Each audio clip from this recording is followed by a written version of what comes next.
எல்லாருக்கும் வணக்கங்க. தைப்பூச விரதம் எப்படி கடைப்பிடிக்கணும், எப்படி தொடங்கணும், எத்தனை மணிக்கு முடிக்கணும்னு சொல்லிட்டு பார்க்கலாங்க. பிப்ரவரி 1ஆம் தேதி ஞாயிற்றுக்கிழமை தைப்பூசம் வருதுங்க. காலையில் நீங்கள் பார்த்தீங்கன்னா பிரம்ம முகூர்த்தத்திலேயே உங்கள் விரதத்தை தொடர்ந்துடணும்.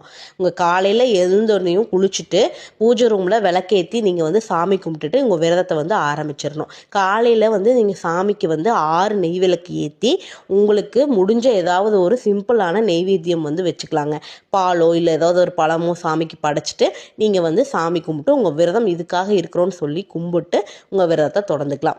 காலையில் விரதம் ஆரம்பிக்கும் போதே உங்களால் என்ன பதிகம் முடியுமோ அந்த பதிகத்தை படித்து நீங்கள் இந்த விரதத்தை தொடங்கலாமுங்க.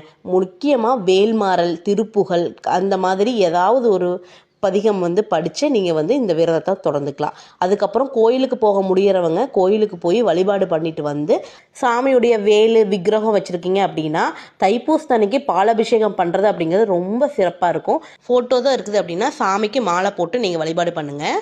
இலை போட்டு வடை பாயசம் போட்டு படைக்கிற பழக்கம் இருந்தால் அந்த மாதிரி வடை பாயசம் படைச்சு நீங்கள் முருகரை வழிபாடு பண்ணலாம். இல்லை அப்படின்னா உங்களால் என்ன நெய்வேத்தியம் முடியுதோ ஏதாவது ஒரு இனிப்பு அது கூட ஏதாவது ஒரு இன்னொன்று அது மாதிரி ஒரு நெய்வேத்தியங்கள் செஞ்சு நீங்கள் சாமிக்கு படைச்சு அதுக்கப்புறம் பார்த்தீங்கன்னா கட்கோண கோலம் போட்டு 6 நெய் தீபங்கள் ஏற்றி அது வெத்தலை தீபமாகவும் ஏற்றலாம், இல்லை வெறும் 6 தீபமாகவும் ஏற்றலாம். 6 தீபம் ஏற்றி நீங்கள் முருகனை வழிபாடு பண்ணி உங்கள் விரதத்தை நல்லபடியாக முடிச்சுக்கலாங்க.